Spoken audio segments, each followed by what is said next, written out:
The Will. Written by Anis Asmi, illustrated by Juhi Agarwal, translated by Pragya Gopinath. My Nani, like all other Nanis, used to tell me very interesting stories. Many wonderful tales from India, Arabia, Iran, and Turan. Although many of her stories have escaped my memory, some of them are still fresh in my mind. I am reminded of one of these beautiful stories named Nasihat, which means advice. Many years ago, in a small town in Egypt, there lived a man named Abdullah bin Saad. Abdullah worked with camels. He had the most pedigreed camels of the finest quality, with fur as white as rabbits. Abdullah loved his camels like they were his own children. Once a year, he would sell them at the cattle fair and earn a good sum of money. Then he would rear the new and the remaining camels and increase his herd. Abdullah had a good, honest wife and 3 sons who lived happily in his hut. The camel enclosure was right outside the hut. It was a sight to see many of his handsome camels chewing their cud under the leafy date tree in their enclosure. As time passed, Abdullah and his wife gradually grew weak and old. One night at dinner time, Abdullah bin Saad said to his 3 sons, "My boys, I'm getting old now and my body is getting weaker every day. I'm sick often. I feel that soon my time will come. When I'm gone, look after your mother and please don't fight amongst yourselves. I don't have much, but I have written a will, which you can find in a pot in the granary."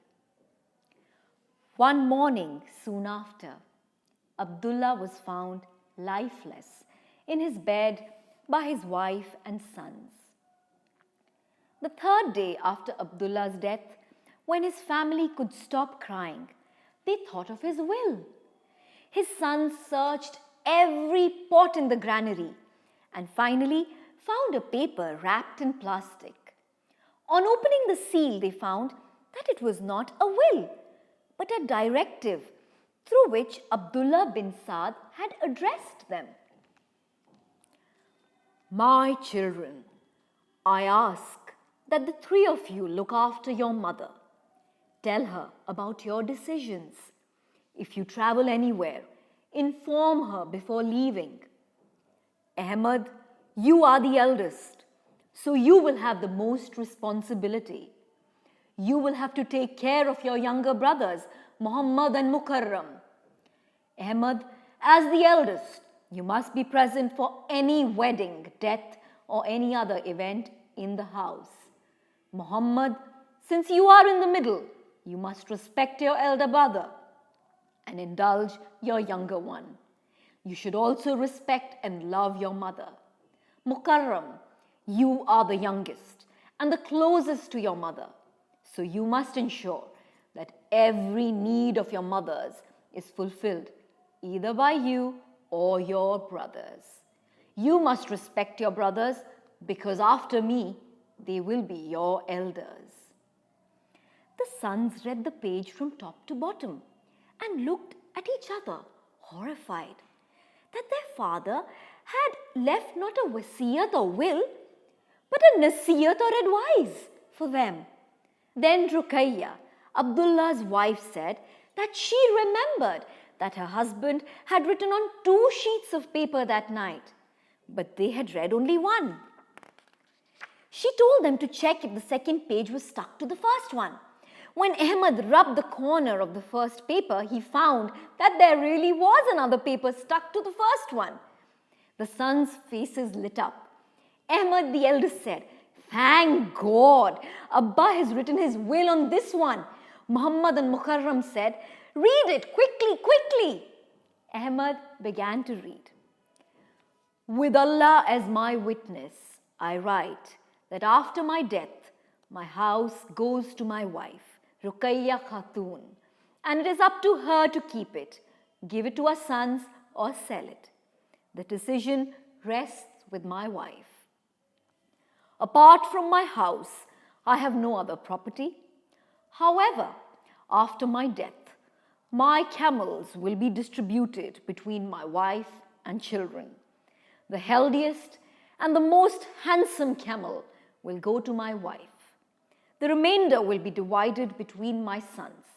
Ahmad will get half of the remaining camels after my wife has taken one.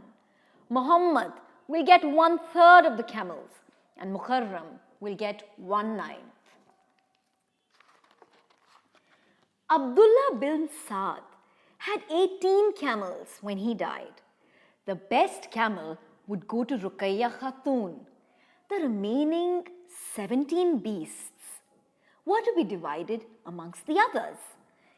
Ahmad demanded his half, but he could not have half of 17 camels. That is 8.5 camels. No one knew where to get half a camel from.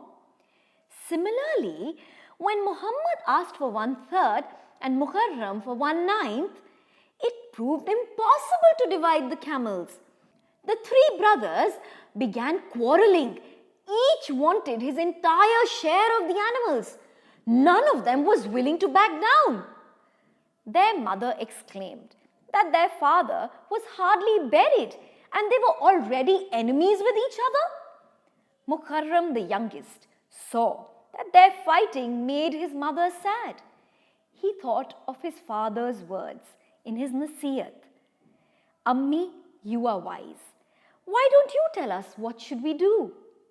He said. Remembering the Nasihat, Muhammad decided to indulge his younger brother. Yes, Ammi, what do you suggest?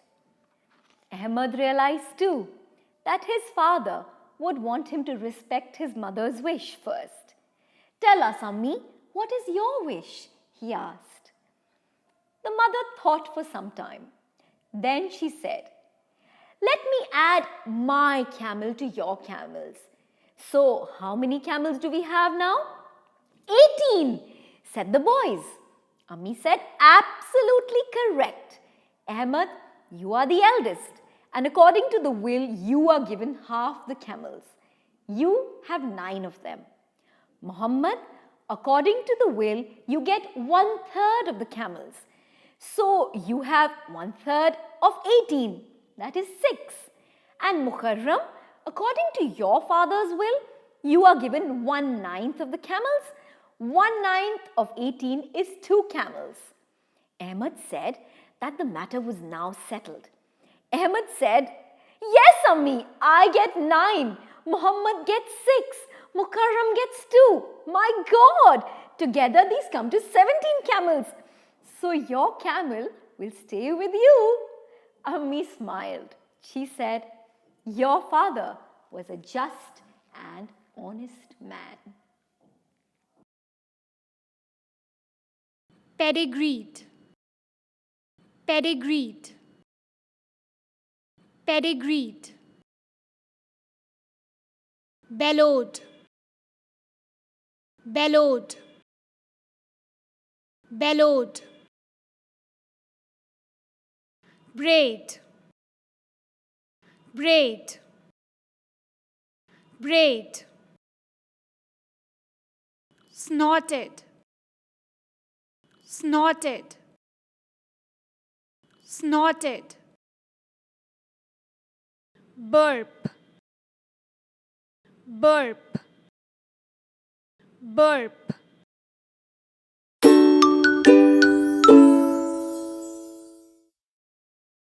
Hi there! I hope you liked the story.